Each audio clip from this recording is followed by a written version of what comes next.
most people aren't growth ready. They're what I call chaos ready. They want to scale revenue, they want to scale business, but what they really mean is I want more money without changing anything. That's not growth, that's a fantasy. We would rather stay still and not grow than navigate the possibility that we may, by reaching for something, fail.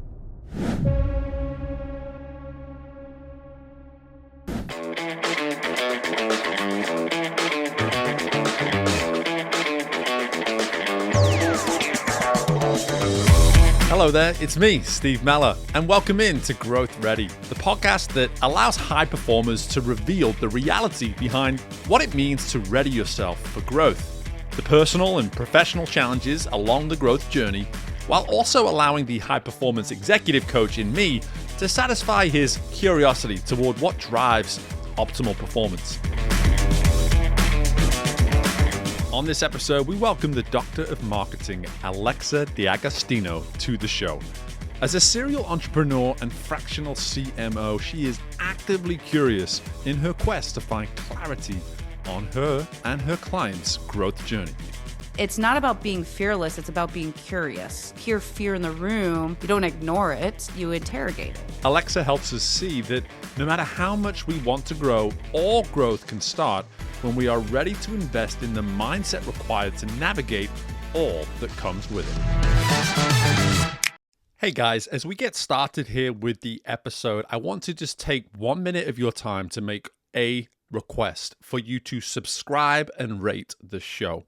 For our show to be easily discovered by other potential listeners, we need our current listeners, that's you, to take the time to not only subscribe, but to also rate the show. Whether you're listening to us on Apple Podcasts, on Spotify, whatever platform of choice, there are typically ways to be rating the show. So go ahead and click something like that 5th star and be sure to take that additional time to leave a comment or two about why it is you enjoy listening to the GrowthReady podcast.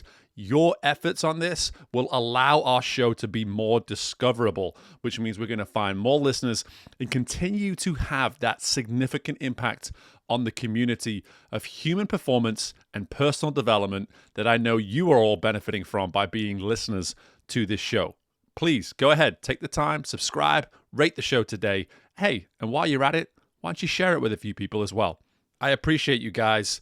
Let's get to the interview. Hello there and welcome in to the most recent installment of the GrowthReady podcast. I'm very excited today to be bringing in, very much as she labels herself, a doctor of marketing. I love that. I'm so excited to learn so much from our guest, Alexa D'Agostino, and I'm hoping I pronounced that last name right. I took a go at it, and Alexa, you can correct me. Pretty close. But again, I'm just excited to dive into this conversation. But more than anything, as always, with every single guest, we're not going to go any further, Alexa, until you can answer the question, what does it mean to you to be growth ready? Well, I'll be honest, I think most people aren't growth ready. They're what I call chaos ready. Most people say they want to scale revenue, they want to scale business, but what they really mean is I want more money without changing anything. And that's not growth, that's a fantasy that people have. So being growth ready means your business can handle the pressure, real pressure, like 5 times the leads, 10x the orders, a flood of new clients. And, you know, when I think about being growth ready, it's if your background's a mess, your team's running on fumes, and your fulfillment is mostly manual, growth isn't a blessing. It's just not going to happen. It's a breakdown that's waiting to happen. And I've seen this hundreds of times where founders have this fantasy of wanting to grow, but they don't have the mindset to do that, and they don't have the infrastructure to do that. So I like to say, if you want to be growth ready, you have to have the infrastructure to be growth ready. because scaling doesn't fix problems. It exposes them and makes the problems worse. So being growth ready means your systems are clean. Your team knows their lane. You have the right people in place. Your offer delivers without needing custom work every single time. It's like clockwork, right? You have the metrics that matter. You understand what your CPA is. If you're listening to this and you don't know what CPA means, you're not ready for growth. Or your LTV. If you don't know what that means, you are not ready for growth, right? And if you're worried about likes and followers, you're not ready for growth. And as I mentioned before, the most important thing is your mindset. You have to have the right mindset. You have to be able to let go, delegate, automate, build a machine that works without you. And that to me is what growth ready is. And if you're not there, that's fine. But now you know what it takes to get there, and you have to stop operating in chaos. You need a clear foundational list, and you have to understand the things you have to fix in your business so that you can be growth ready. Well, typically you can't see these sort of things on a podcast, but I'm clicking fingers here, folks. I'm clicking fingers. There's so much that you're putting out here, Alexa, where I'm just like immediately, my goodness, I want to dive so much in. And the first thing that you said I have to go to is that most of us aren't. Most of us aren't growth ready. Now, we're going to unpack all the systems and all the ways in which you're serving clients today and have served folks in such an enormous way over the years in terms of the systems and the processes and the awareness and the foundations and all these kind of things that you've already alluded to. But in your experience, why is it? Why is it that most of us aren't, in fact, growth ready? Well, I think a lot of it is I kind of alluded to this, but people start a business thinking it's easier than a W-2 and having a full-time job and a 9 to 5. And in my experience, it's 10 times harder to get to where you want to be in your business. It takes a lot of time away from the things that you're usually doing, like family vacations in the first 3 to 5 years. That's why, isn't it like 98% fail, right? In the first 5 years, because it's hard. But I could tell you, when you get there and you build a business, it's so much easier, but you have to get through the first couple years first. So in my experience, most businesses say that they want growth, but they're not even close to being ready. They want the revenue, the recognition, the results, but they're not willing to fix the foundation. And sometimes the foundation is effort and not wanting or willing to give up. And that tenacity of failure is not an option. To me, I've coached, hundreds of people, and I would say 9 out of 10 times when I see somebody failing, it's mindset. It's 100% mindset. So, I've had clients that come to me and say, I want to double my revenue this quarter. And I'm like, cool, show me your funnel. And then it's like in a Google Doc, and it's like, a crappy checkout, or there's no nurture sequence. Like, that's not growth ready. That's a fire drill. And so it's not just the systems, it's the mindset, the team, the leadership, and that takes time, and you have to be willing to be patient. You have to be willing to sometimes going through not paying yourself. Like, I've done that plenty of times where I had a situation and XYZ, and I had to not pay myself for 3 months. And you have to be willing to do that and not lose sight of your goal, not get down on yourself.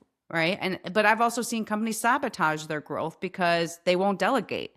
And there's CEOs that just want to hoard it all, or they refuse to simplify their offer. They think, oh, this is the offer that people want, but they don't actually go out and see is their product market fit. Or they keep measuring success on vanity metrics instead of the real ones. So I'd say that, 10% of businesses are actually built to scale. And you can ask yourself this question: if you can't remove yourself from your business right now, you cannot scale. And what I love about our guests, more so in the last, say, 20 to 50 episodes or so, the last year or so, is that they're bringing on insights that immediately force me to put a mirror up in front of myself. Never mind our audience. I'm listening to you right now, and I'm saying, okay, I think if Alexa spent a day in my business right now, she'd be poking a few holes that were very much already there, and so I'm immediately feeling the challenge of what it is you're putting out there, which I appreciate. But I also am so curious about the fact that here you are as someone that clearly has, as a doctor of marketing, provided systems, provided awarenesses in terms of the business and the practicing of these systems, etc. But you're putting it in mindset. You're saying 9 out of 10, I think is what you said. 9 out of 10 problem situations that maybe fail are driven by mindset. And so, in as a term, it's quite vague. It's quite ambiguous. So I'd love for you to maybe just explore that a little bit more for us from the mindset component. What is it about this mindset? You've alluded to a few things around like we're attracted to the vanity components instead of the real components and whatnot. But what is it specifically about this mindset that maybe gets us in trouble? Yeah, I'll give you a perfect example. So you said a lot there, and I'll answer the question in a second. But I think there's an important point that leads to the answer. Mm, How many of you listening, and you included, Steve, mm, how many of you actually take time away from your business to actually work on yourself and work on your business? Most people don't. mhm. And that's the biggest problem. I run a twice a year mastermind. It's invite only. You have to know somebody in the room. It's not open to the public, right? So everybody listening, no offense, you're not invited unless you know somebody in the room. I mean, at the next event, we have the founder of Priceline. We have Tim Story, who's one of the best, most sought out speakers in the world, coaches Oprah Winfrey, Grant Cardone. We have Jason Cisneros, who has literally been the secondhand man to Tony Robbins for years. We have Amelia Antonetti. You have those 5 people that are coaching you for 2 straight days, where you sit and you work on your mindset and you work on your business.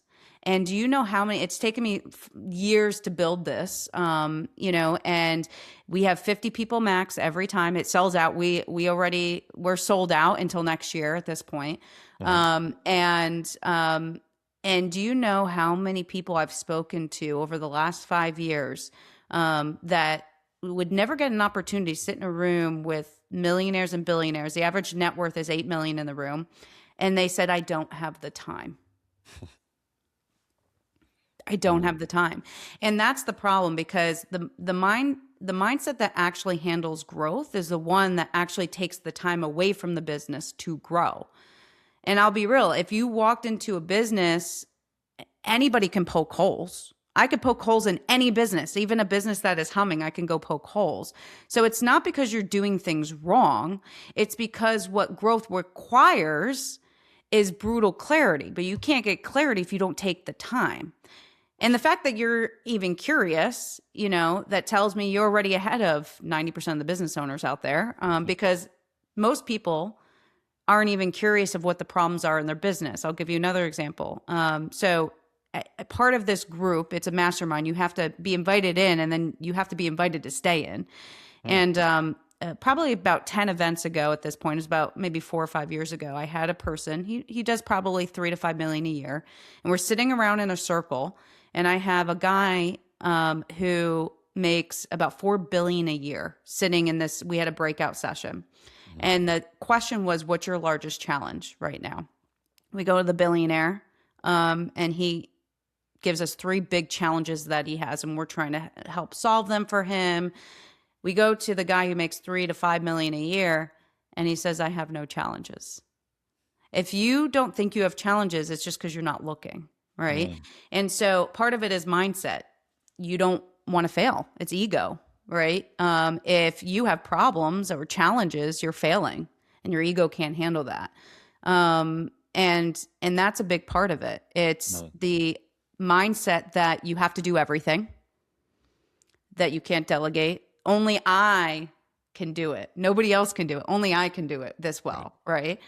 So that's a big part of it. It's letting go of your ego, of you're not going to know everything and you're not going to succeed at everything. And it's also, you don't have to be the smartest in the room. I can't tell you how many people that aren't willing to put themselves in a room where they're one of the dumbest in the room. Right. It's why I built this room. I am very successful, and I'm probably in the bottom third of net worth, and I have a pretty damn high net worth, right? And I built the room myself because I've gone to all these other masterminds that I won't mention. And you sit in an audience with people that are not at your level, and you look at the front of the stage and you see, Damon John and all these people in the front of the room that you don't actually get to shake their hands. I want to be in the room with those people, but I want to be sitting on a couch with them for 2 days learning from them, right? Sure. Sure. But yeah, I mean, you've got to let go of control. You can't tie your ego to your offer. And you have to have some sort of humility in this. Founders who scale are the ones that take a hard look at their business and they're always working to fix things and they're willing to take accountability. If your team is failing, it's not your team, it's something you're doing. So don't be scared to be wrong. And don't be scared that things are broken. Obstacles are what you see when you take your eye off the goal. Yeah. So.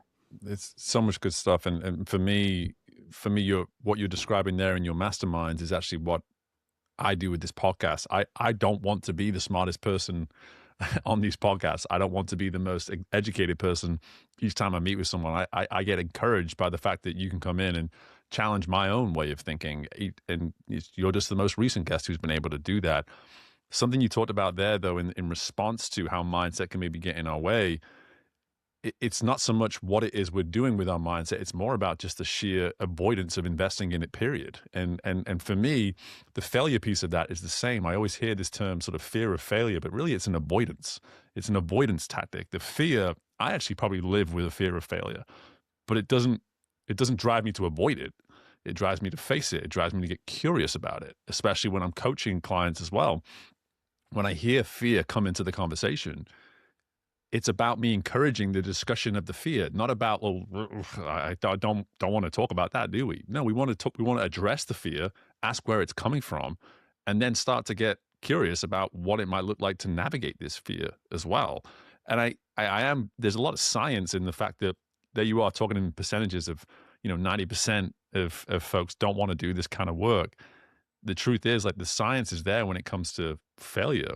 It's just like we don't want to. We would rather stay still and not grow than navigate the possibility that we may, by reaching for something, fail. And we would rather just simply stay still. And I'm just curious, in your world, as you're meeting with clients specifically, not necessarily these folks in these masterminds, but clients, how are you navigating the topic of failure with them? Because clearly it is something that they've maybe been avoiding because of this need to satisfy the ego and remain in control. So I'm just curious, what might be an approach or two that you've taken over the years to navigate the theme of failure? Yeah, I love what you said. Failure, I agree with you. I don't think failure is what stops people. I think it's the avoidance of the mindset that you're going to fail that kills growth. I always look I look at the top of a really big staircase, and it's daunting a little bit, right? It's like, how do I get up there? There's so many stairs. I'm already exhausted, and I'm only on stair like 10. And sometimes you're going to fall, and you're going to go 3 back, and then you go 10 up. And that's my mindset that I personally have. But I've also worked with hundreds of founders and execs, and it's rarely the actual failure itself that's the issue. It's the mental gymnastics they do to avoid looking at what's not working. Again, it's an ego thing. They ignore the funnels that are underperforming, or the delay of the hire that they made, the cling to an offer, as I mentioned earlier, that hasn't sold in 6 months, but they know, like, I'm dealing with this right now with a founder. Like, I know that this isn't going to sell. We've already tested it. It's a product market fit. It's not a product market fit, and we're still going after it, and he's still dumping money at it. And it's just inevitable it's going to fail. And I'm just waiting for him to catch up to where we're at. But what I've learned is that most successful people, they aren't fearless. They're obsessed with clarity.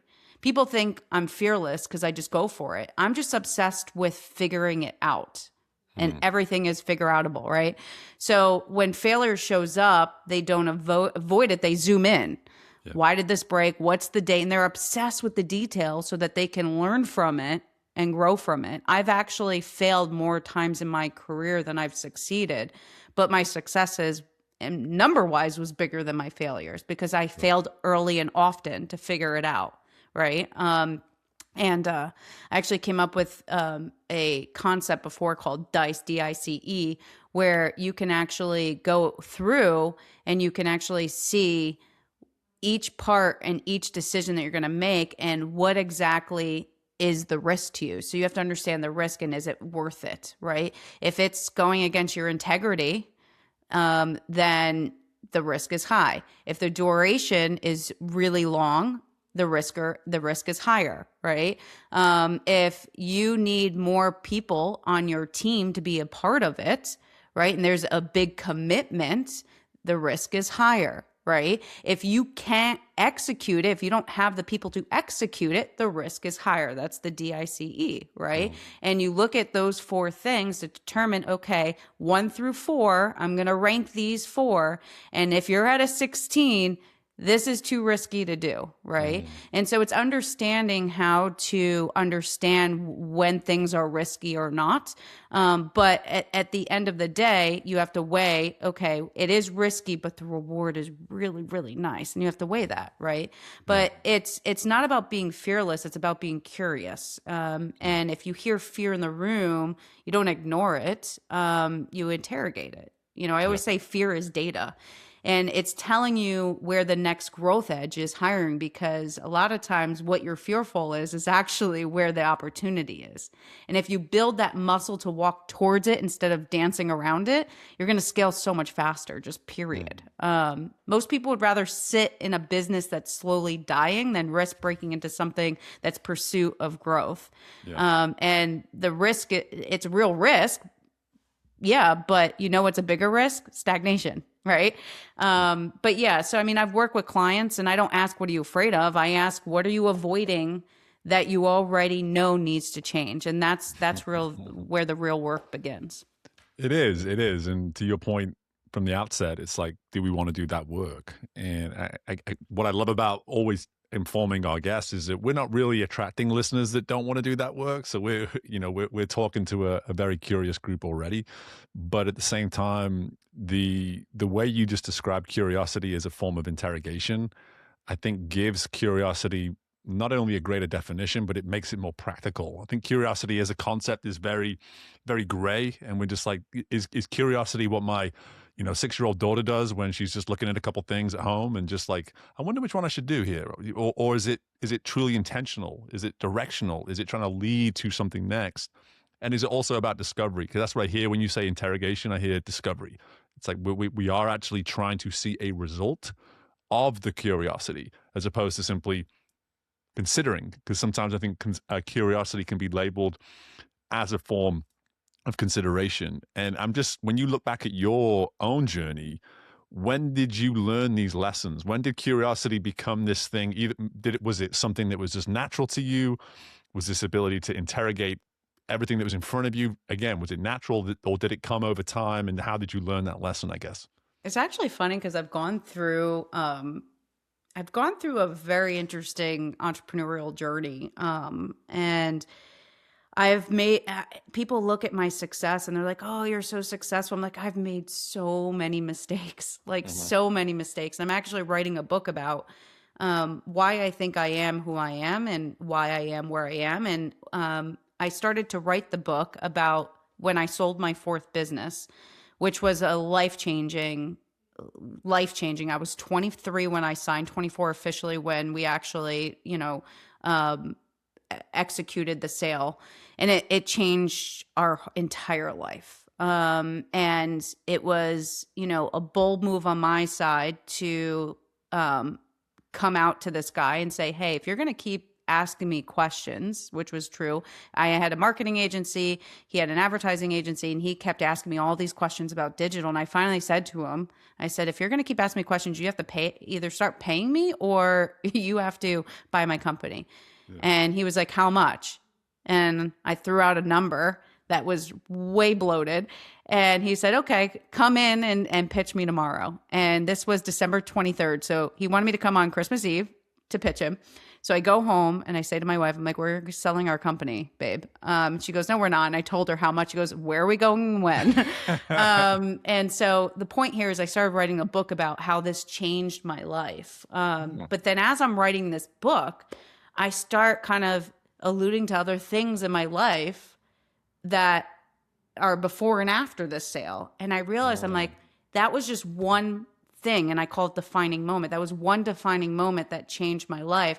but I've actually had a lot of defining moments in my life that has made me curious of solving problems. And it's also the environment my parents put me in.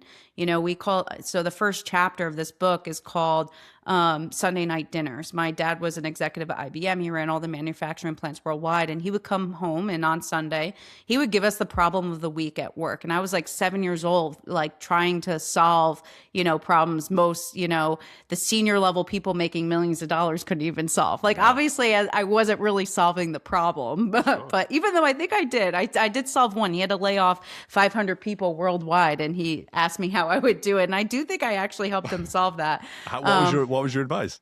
I said, can you look to see if there's other parts of the business that you can move them to? And he was like, that's a really good point. Wow. He ended up saving 150 of them, and he moved them to other parts of the business. And so, but it's that Sunday night dinners.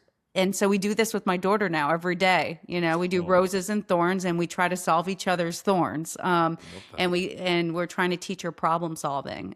So curiosity didn't really come naturally. It was more of survival did, right? And there's a lot of other scenarios and stuff in the book where I kind of talk about, the book fair in second grade, and there's a whole story there, how, I tried to solve a problem and I should have gotten in trouble, but instead my dad, he yelled at me in front of the teacher, showing he was mad. And then we got in the car, and I could just see him smirking in the rearview mirror, like, okay, kid, I'm mad at you, but I'm proud of you type deal. Yeah. So that made me curious. So I wish, I could say I was always curious. But I think the way that I grew up, it's just, you've got to be curious to want to solve problems and be curious. But to me, it's a survival tool, really, right?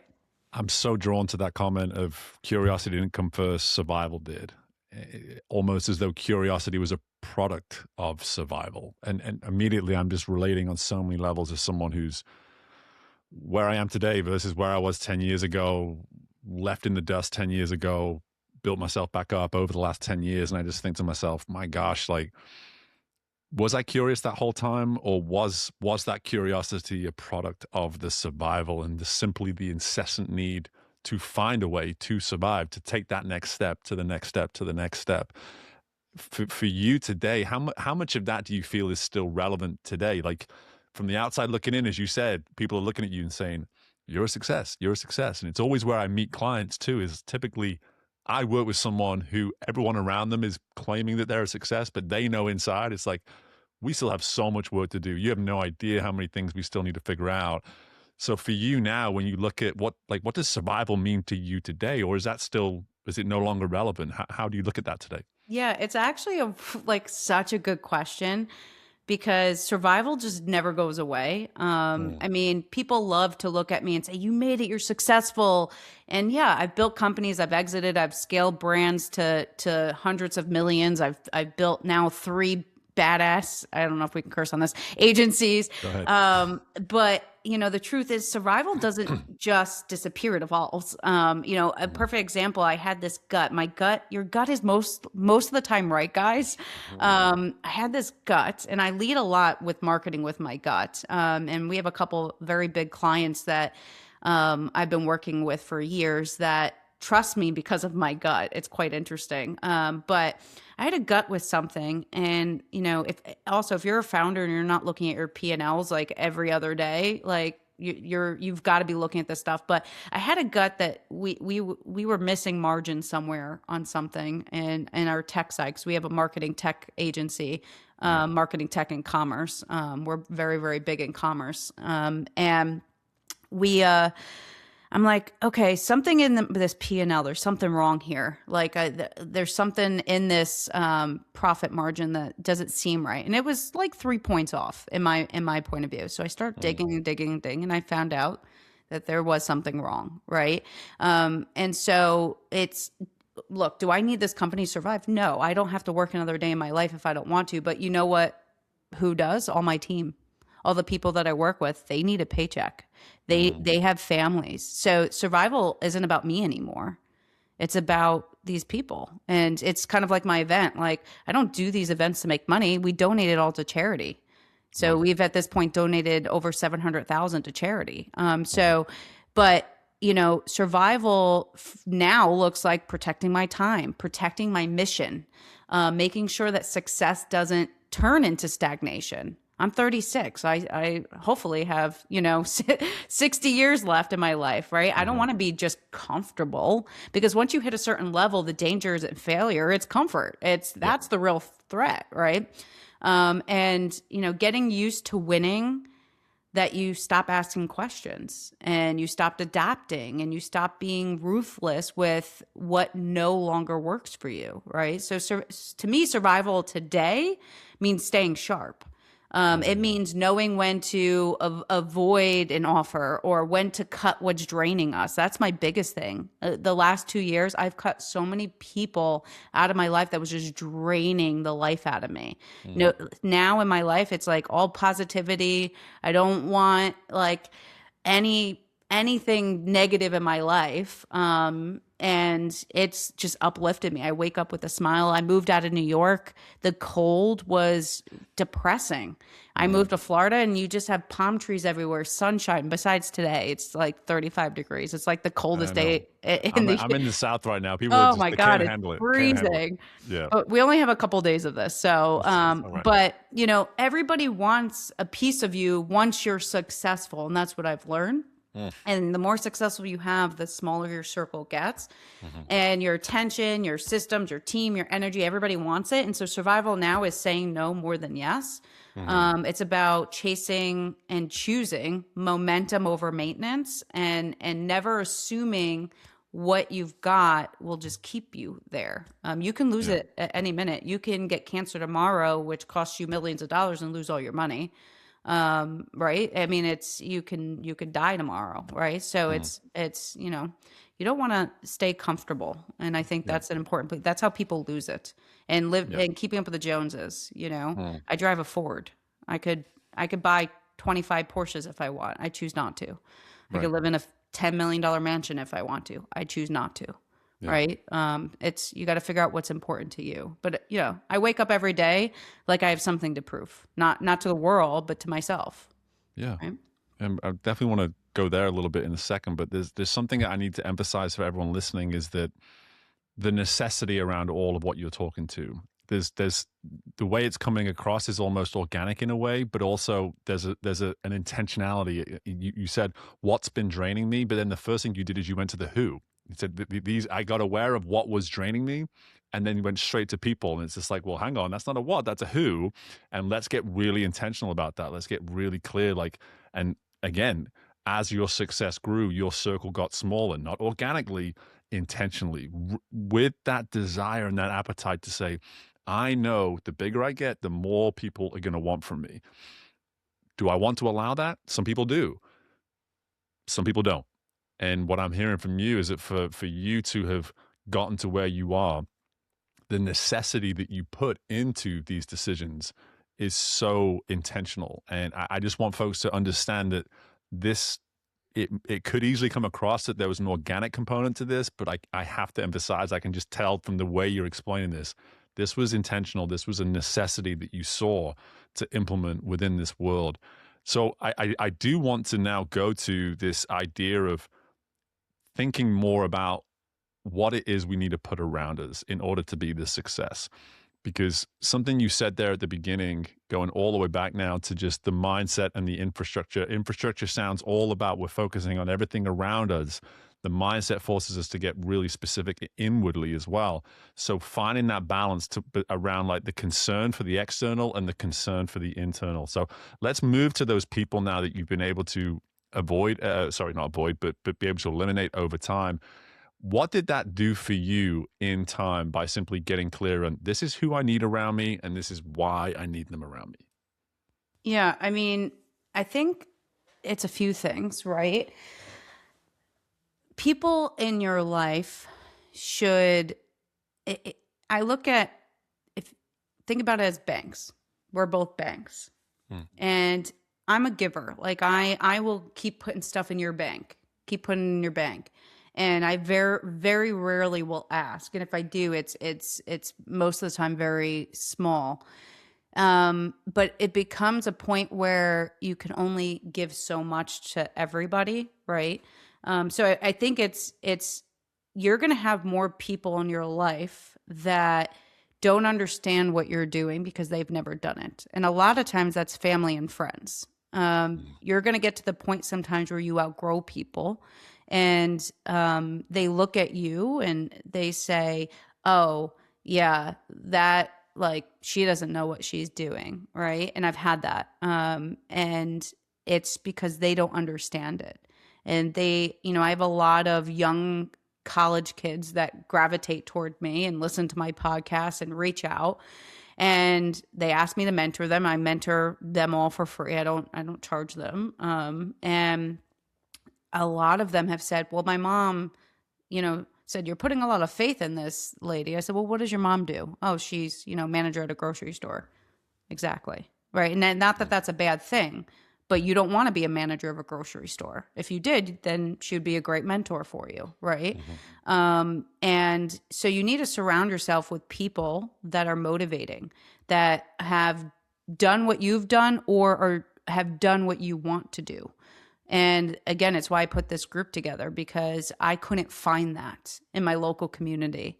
And I had to kind of piece this together myself. And it's taken me 5 years to build this incredible group.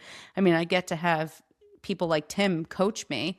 I would never be around somebody like that, right? I've randomly gotten on the phone with celebrities and big time CEOs and billion-dollar brands, and I would have never been able to do that if I didn't surround myself with the right people to help me get there. I look at mindset as like an operating system, right? It decides how you want to respond when stuff hits the fan, whether you pivot, whether you panic, whether you ask better questions, avoid them. But at the end of the day, mindset alone won't scale your company. And if you're surrounded by people, and the wrong people that are negative, that aren't willing to help you get there, that aren't cheering you on. And I know there's people listening that have people in their life right now that are not cheering you on. Those are the people like, "Oh, you got to work again. Oh, you're always working." Oh, those are the people that will never understand, and you can't expect them to. Right. And when you have those naysayers in your life that aren't in alignment, that it's all about alignment of everything. It's really important.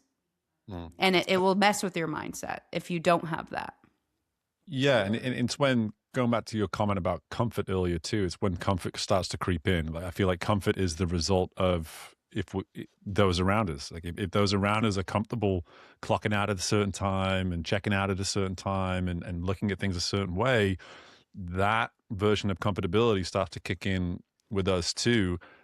For you, when you look at how you relate to comfortability, like I've always found it fascinating for high performers, because again, I'm the same. My wife will just be all the time like, "You can't sit still. Why can't you sit still? Why can't you just..." But she understands me and she gets it at this point.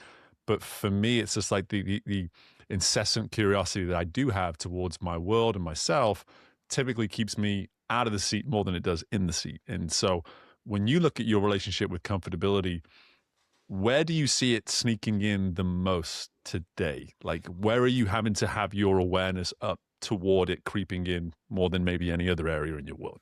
Yeah, it's actually interesting. I just did a podcast myself on this exact topic, because one of the things I'm changing in 2026 is another things that every year, look, what can I change? And I said 5 things that I want to change. And one of them is getting back to rolling up my sleeves. I had a baby almost 2 years ago. And it's, by the way, this is okay, guys. Like, it's okay at certain points in your life to get comfortable and to kind of put your feet up and relax. I've worked my damn tail off, and I'm okay that I took a year and a half, 2 years kind of off, right? Now I was still working. Obviously, I'm running a pretty large agency, so my clients would kill me if I just literally put my feet up.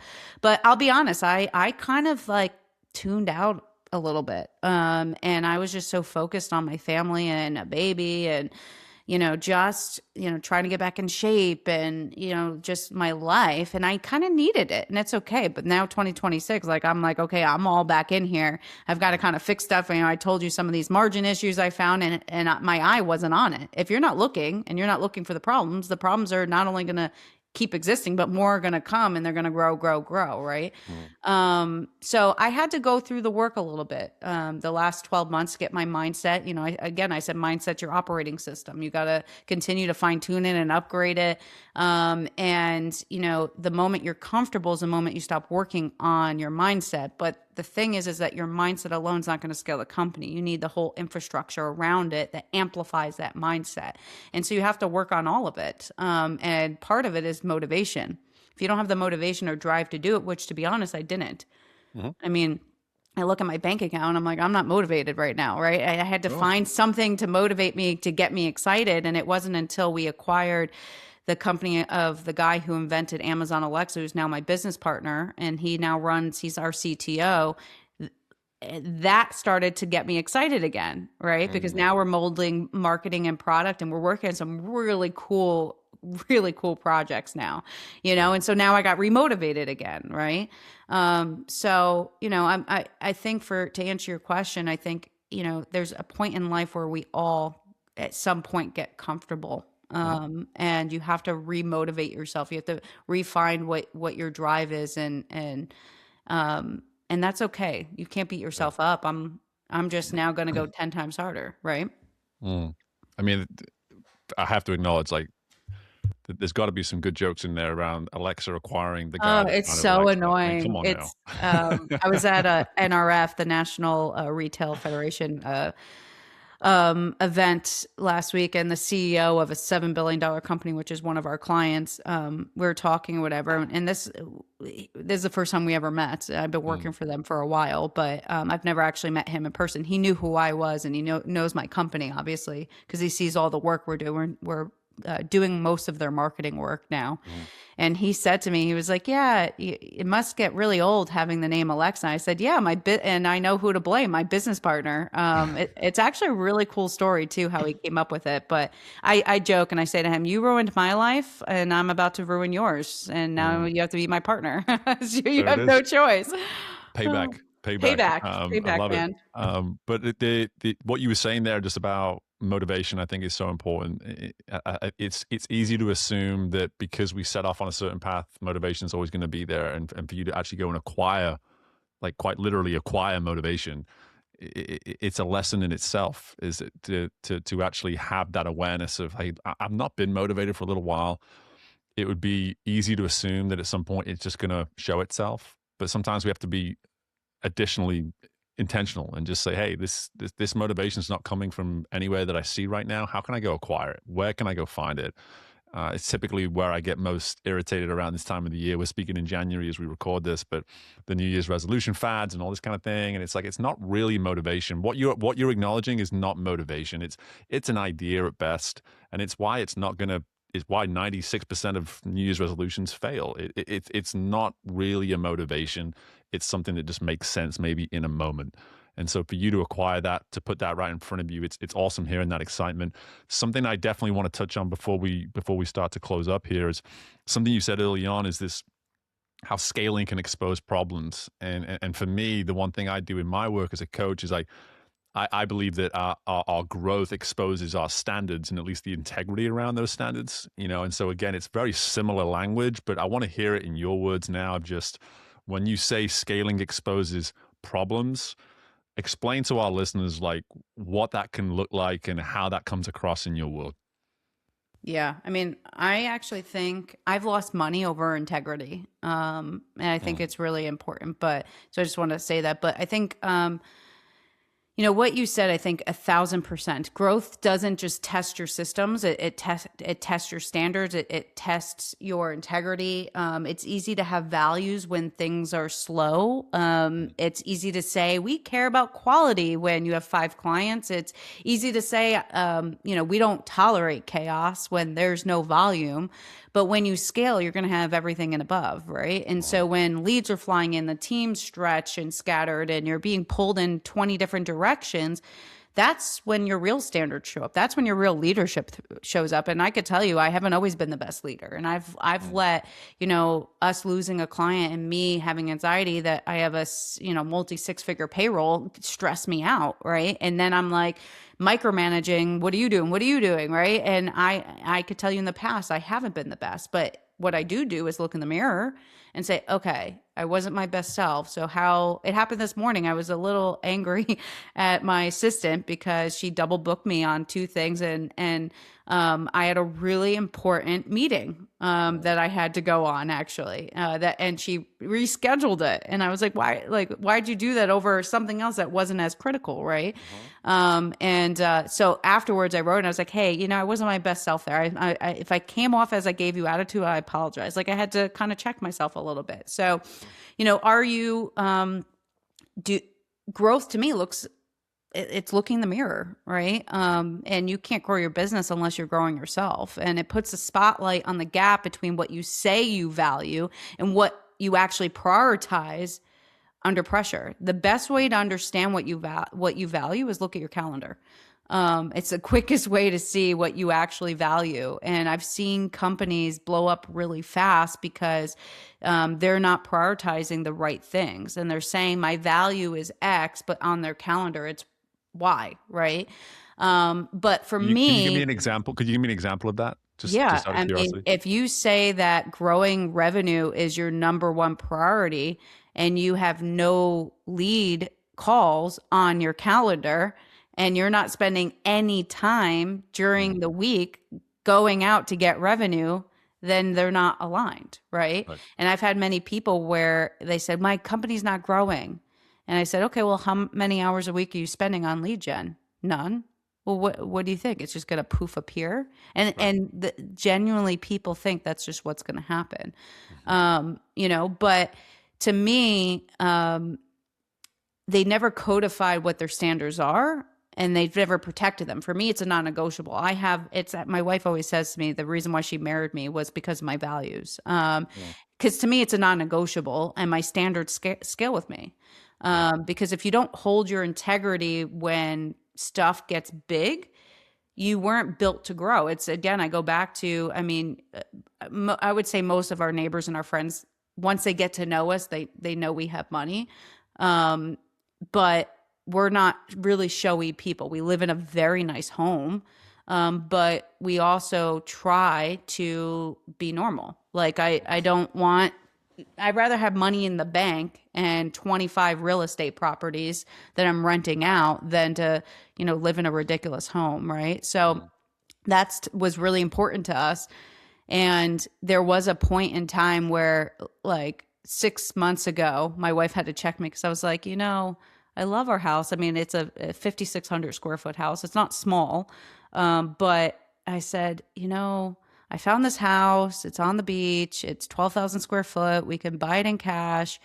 Like, what if we just did that? And she was like, babe, that's more house to clean. We need now probably 3 people to run the house, and like, she was like, more staff, more of this. And she like checked me. Yeah. She's like, more stress. She's like, don't you want to work less and enjoy the kids? And, so sometimes having the most important decision you'll ever make in your life is who you marry. Mhm. And my wife had Amen. to check me all the time. But, Yep. as we grew, we kept that standard of how we wanted to live our life with our kids. And that's really important. More money didn't change us. Yeah. If anything, it made us better people. Right. So, Yeah. Well, I really appreciate you even bringing that more on a personal level. I talk about it all the time, the personal versus the professional. We can separate the two if we want. It's all about the human performance. It's all about how do the two coexist. And I love that you're able to capture that standards from both the business and the personal side. And as recently as today, I'm finishing just writing some stuff on a monthly basis as I do for our followers, and wrote about how my kids are all accustomed to the fact that every morning I give them these little pancakes and I make a little smiley face, and aw. today I didn't, and I just like, I just put the pancakes in front of them, and it turns out the standard in their mind is that the pancakes should be presented every day. They should not simply be provided. And I was just like, good grief. Like that's the standard I've set for them when it comes to something as what I felt was just like, hey, it's just a pancake. It's like, no, daddy, like it's got to be this way, presented this way every single time. And so I had to add chocolate chips to sort of make up for the mistake. But here we are now, just sort of looking at the whole picture of everything you presented here in initial response. And I think what you've been able to help us see is that when you say the first thing is, what does it mean to you be growth ready? Well, I don't think most of us are. What I heard from our discussion, Alexa, is like the work. It's just the willingness to do the work, the willingness to arrive at that point of clarity. Use that word clarity a few times. Like, am I ready to do this work? Am I ready to commit to what comes truly with the readiness component of growth? It's not so much about the want of growth, it's the willingness to get ready for the growth. And everything that I heard from you today is the work that goes into the readiness. And who knows, maybe we never achieve full readiness, but at the same time, we can at least say that, hey, we're more in the 10% than we are the 90% because of the willingness to do that work. So I'm just so thankful for just the generosity of insights. This has been wonderful for me, and I know for our listeners. Before I let you go, just a couple things. One, would love to learn more about your podcast because I love sharing other people's podcasts. But two, where can we obviously learn more about you as well?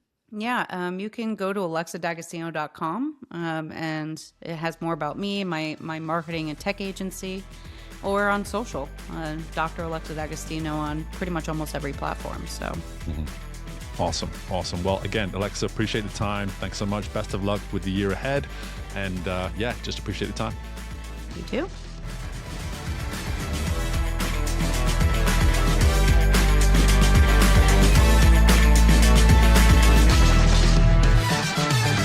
Thank you for tuning in to Growth Ready. If you liked what you heard and are feeling ready to grow, be sure to leave a 5-star rating, subscribe to the show, and share the episode with someone you know is ready to fuel their growth journey today. We love our community, so don't hesitate to reach out to us at podcast@growthready.com. And until next time, we are Growth Ready, and you will be too.